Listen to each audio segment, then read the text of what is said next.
নমস্কার, আপনাদের সবাইকে স্বাগত। রাশিয়া ভারতকে তাদের পঞ্চম প্রজন্মের স্টেলথ ফাইটার Su-57 এর সম্পূর্ণ সোর্স কোড দেওয়ার প্রস্তাব দিয়েছে।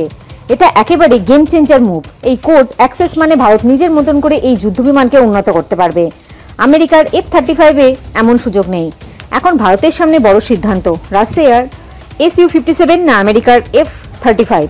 আত্মনির্ভরতার পথে এটা হতে পারে ভারতের জন্য এক ঐতিহাসিক মুহূর্ত। এবার আসি দ্বিতীয় খবরে। সাম্প্রতিক সংঘাতে পাকিস্তান স্পষ্ট করে দিয়েছে যে তার সামরিক কৌশল ড্রোনের উপর ভিত্তি করে তৈরি হবে। এই কারণে ভারত অনেক অ্যান্টি ড্রোন অস্ত্র তৈরি করা শুরু করেছে। এখন ভারতীয় সেনাবাহিনী তাদের ট্রাকগুলি অ্যান্টি ড্রোন তৈরিতে মনোনিবেশ করতে চলেছে। ভারতীয় সেনাবাহিনী তাদের সামরিক ট্রাকগুলিকে ড্রোন আক্রমণ থেকে রক্ষা করার জন্য একটি বড় পদক্ষেপ নিয়েছে। সেনাবাহিনী তাদের ট্রাকগুলিতে কোপ কেজ নামে একটি শক্তিশালী জাল স্থাপন করতে চলেছে। এই কোপ কেজ হলো ধাতুর তৈরি একটি জাল, যা ট্রাকের উপরের অংশে লাগানো থাকে।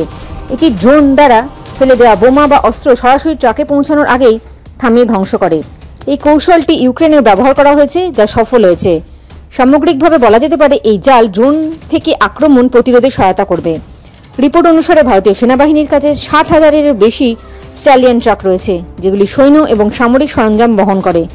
পাকিস্তান অতীতেও সেনাবাহিনীর ট্রাকগুলিতে আক্রমণ করেছে, তাই এবার ভারত ইতিমধ্যেই কঠোর নিরাপত্তা ব্যবস্থা গ্রহণ করেছে। কোপ কেসটি ভারতেই ডিজাইন এবং তৈরি করা হচ্ছে। এর আগে সেনাবাহিনী তাদের ট্যাঙ্ক এবং অন্যান্য যানবাহনে কোপ কেস ইনস্টল করেছে। এখন ট্রাকগুলিতে কোপ কেস স্থাপন করা হবে, যাতে ভারতীয় সেনাবাহিনীর উপর ড্রোন হামলার হুমকি কিছুটা হলেও কমানো যেতে পারে।